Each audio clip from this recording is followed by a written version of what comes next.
যে মা না খেয়ে সন্তানকে খাইয়েছে, আজ সেই মায়ের সন্তানের দৃষ্টিতে বোঝা হয়ে গেছে।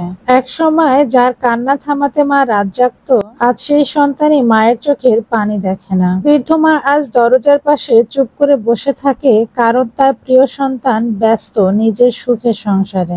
মা তো কোনো দাবি রাখে না, শুধু একটু সময়, একটু ভালোবাসা চায়। দুঃখ লাগে এইটুকু দিতেও এখন অনেক সন্তানের হাতে সময় নেই। মা যদি সন্তানকে অবহেলা করত, তাহলে সন্তান আজ মানুষই হতে পারত না। কিন্তু সন্তান মাকে অবহেলা করেও সমাজে সফল হয়ে যায়। সন্তান বড় হলে অনেক কিছু বদলায়, শুধু মায়ের মায়া আর অপেক্ষা বদলায় না। যে মা পা ধরে হাঁটতে শিখিয়েছে, আজ তাকে বৃদ্ধাশ্রমে রেখে সন্তান বলে সময় নেই। সত্যি কথা বলতে, এই ধরনের কথা শুনতে বা এই ধরনের কোনো ভিডিও যদি চোখের সামনে পড়ে, অনেক বেশি খারাপ লাগে। আজকে আমি যে শাড়িটা পরেছি, এটা হচ্ছে আমার মায়ের বিয়ের শাড়ি। এটা আমার নানা বাড়ি থেকে আমার মায়ের বিয়েতে দিয়েছিল, কারণ প্রত্যেকটা বাবা মায়ের চায় তার সন্তানকে বিয়েতে একটা করে শাড়ি বা তার কিছু কেনাকাটা করে দেওয়ার জন্য। শাড়িটা পরে মাশাআল্লাহ আমাকে অনেকে সুন্দর লাগছে। আর এই ভিডিওটা বেশ কিছুদিন আগের করা, তো আজকে মনে হলো টুকটাক ভিডিওগুলো একখানে করে আপনাদের সঙ্গে কিছু বিষয় শেয়ার করে। তো যে কথা বলতে চাইছিলাম,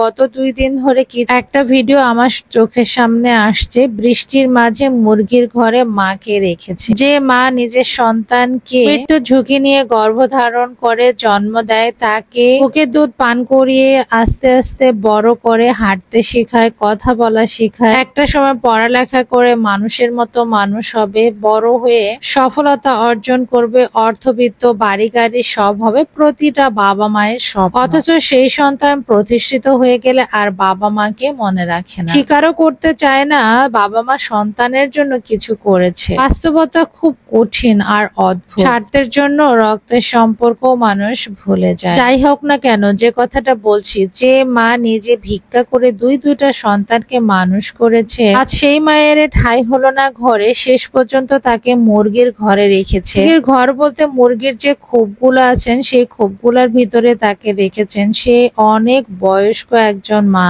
আচ্ছা, আমাদের বিবেক কবে জাগ্রত হবে একটু বলবেন? আপনি সন্তান হয়ে আজকে মাকে মুরগির খোপের মধ্যে রেখে দিয়েছেন, একদিন তো আপনিও বৃদ্ধ হবেন, আপনারও হাঁটা চলাফেরা করার সমস্যা হবে, বার্ধক্য হয়ে যাবেন। বয়স হয়ে গেলে মানুষ আসলে অনেক বেশি অসহায়। থেকে বড় কথা কি জানেন, সন্তান হলেই হবে না, সে সন্তানকে সুসন্তান হতে হবে। তখনই আপনি পিতামাতা হয়ে সফল হবেন, তাছাড়া কখনোই সফল হতে পারবেন না। আপনার সন্তান অনেক বড় অফিসার, অনেক টাকা পয়সার মালিক, কিন্তু আপনার বাবা মা হিসাবে আপনার পরিচয় দেয় না, আপনার খোঁজ খবর রাখে না, আপনাকে বৃদ্ধাশ্রমে রেখে আসে। এই রকম সন্তান মানুষ করার থেকে না করাই ভালো। যে সন্তানের মাঝে আপনি এই শিক্ষাটাই জ্বালাতে পারবেন না যে কিভাবে বাবা মাকে সম্মান করতে হয়, কিভাবে বাবা মাকে আগলে রাখতে হয়, সেই সন্তানকে এত কষ্ট করে উচ্চশিক্ষায় শিক্ষিত করে বড় অফিসার বানিয়ে কোনো লাভ হবে না। শেষে বাবা মা হয়ে এত